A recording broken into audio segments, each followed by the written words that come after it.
జై వాసవి. మహాశక్తివంతం రక్షాబంధనం. ఆ రక్షాబంధనం గురించి నాకు తెలిసింది చెబుతాను. ముందుగా అందరికీ రాఖీ పండుగ శుభాకాంక్షలు. నిండు పున్నమి నాడు ధరించే రక్ష రాఖీ. అన్నా చెల్లెళ్ళ మధ్య, అక్కా తమ్ముళ్ళ మధ్యన ప్రేమానురాగాలకు సూచకం ఈ పండుగ. అన్నకు చెల్లి అండగా, చెల్లికి అన్న తోడుగా జీవితాంతం ఉంటామని భరోసా ఇచ్చే పండుగ. రక్త సంబంధం ఉన్నా లేకున్నా అక్కా తమ్ముళ్ళుగా బంధాలను పంచి పెంచే పండుగే రాఖీ. కుల మతాలకు అతీతంగా చేసుకునే వేడుకే రాఖీ. నువ్వే నాకు రక్ష. ఇళ్ళలు ఎరుగని నీ వాత్సల్యం, అనురాగం, ఆప్యాయతలు నేను కలకాలం చల్లగా ఉండాలని ఆకాంక్షిస్తూ ప్రతి సోదరి తన సోదరుని రక్త సంబంధాన్ని రక్షాబంధనంతో ముడివేస్తూ కోరుకుంటుంది. సోదరుని మణికట్టుపై సోదరి కట్టే రక్షాబంధన దారాలు అనురాగాల మొగ్గలు తొడిగి ఆప్యాయత కుసుమాలు వికసించి వాత్సల్య పరిమళాలు వెదజల్లుతాయి. రాఖీ పండుగ నాడు కట్టే రక్షలో అసామాన్యమైన శక్తి ఉంటుంది.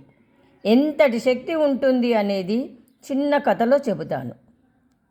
శ్రీ మహావిష్ణువు బలిచక్రవర్తి కోరిక మేరకు అతనితో పాటు పాతాళ లోకానికి వెళ్ళి ఉండిపోగా విష్ణువును వెళ్ళడానికి వచ్చిన లక్ష్మీదేవి బలిచక్రవర్తికి రక్షాబంధనాన్ని కట్టిన తనకు రక్షణ కల్పించమని లక్ష్మీదేవి బలిచక్రవర్తిని కోరుతుంది. బలిచక్రవర్తి సోదరుడిగా తనకు రక్షాబంధనాన్ని కట్టిన సోదరికి బహుమతిగా విష్ణుమూర్తిని పంపుతాడు. దీనితో లక్ష్మీదేవి తన భర్తను వైకుంఠానికి తీసుకొని పోతుంది. అంతటి శక్తివంతమైన బంధనం కాబట్టి రక్షాబంధనానికి ఇంతటి చరిత్ర ఉంది. శ్లోకం: ఏదో బంధో మహాబలై రాజా దానవేంద్రో మహాబల తేనత్వం అనుబంధామి రక్ష మాంచలం.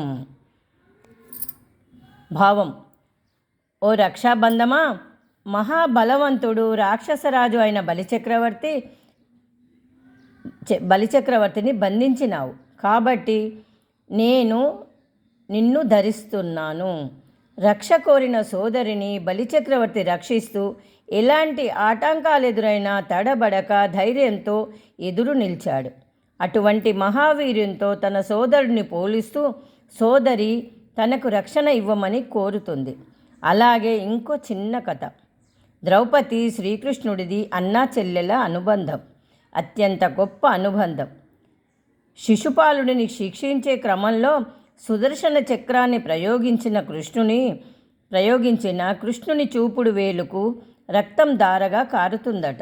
అది గమనించిన ద్రౌపది తన పట్టుచీర కొంగు చింపి వేలికి కట్టిందట. దానికి కృతజ్ఞతగా ఎల్లవేళలా అండగా ఉంటానని శ్రీకృష్ణుడు ద్రౌపదికి హామీ ఇస్తాడు. దుశ్శాసనుడి దురాఘాతం నుండి ఆమెను కాపాడుతాడు. అయితే రాఖీని ఎప్పుడు కట్టాలి? పొద్దున్నే లేచి తలంటి స్నానం చేసి రక్షను పూజించాలి. రాఖీ కట్టే ముందు దాన్ని బియ్యంలో ముంచి తీయండి. దానికి కుంకుమ, పసుపు, చందనం రాయండి. శివుణ్ణి జపిస్తూ మహామృత్యుంజయ మంత్రాన్ని 108 సార్లు జపించండి. ఆ తర్వాత అన్నదమ్ములకు నుదుటన బొట్టు పెట్టాలి. శ్రావణ పౌర్ణమి రోజున మధ్యాహ్న సమయంలో రాఖీ కట్టాలని శాస్త్రాలు చెబుతున్నాయి. ఆ తర్వాత నోరును తీపి చేయాలి. మనం చేసే ప్రతి పనికి కర్మసాక్షి ఆ సూర్య భగవానుడే. మధ్యాహ్న వేళ ఆ సూర్యకిరణాల తాకిడి ఎక్కువ ఉంటుంది కాబట్టి అంతటి తేజస్సు రాఖీలో ఇమిడి ఉంటుందని, ఆ సమయంలోనే రాఖీని కట్టించుకోవాలని శాస్త్రం చెబుతుంది. సోదరుడికి రాఖీ కడితే ఎంతో మేలు జరుగుతుంది. రాఖీ కడుతూ, అన్నా, ఈ రాఖీలో ఉన్నది నేను నీతో ఎప్పుడూ ఉంటాను, నిన్ను కాపాడుకుంటాను, ఎప్పటికీ కాపాడుకుంటాను అని చెప్పాలి. రక్షాబంధనంలో దాగిన 3 ముడులు ఆరోగ్యం, ఆయువు, సంపద అనేవి ఈ 3 ముడులకు సంకేతం. వాటి ఆకాంక్షలే ఈ వేడుక. మరియు చాలామంది ఈ రోజున క్రొత్త జంధ్యాలు వేసుకుంటారు.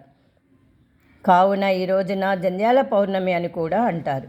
పశ్చిమ బెంగాల్, ఒరిస్సా రాష్ట్రాల్లో రాధాకృష్ణుల విగ్రహాలను ఊయల్లో ఉంచి ఊపుతారు.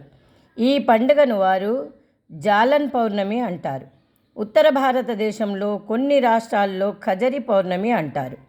ఈ రోజున గోధుమ నాట్లను వేస్తారు.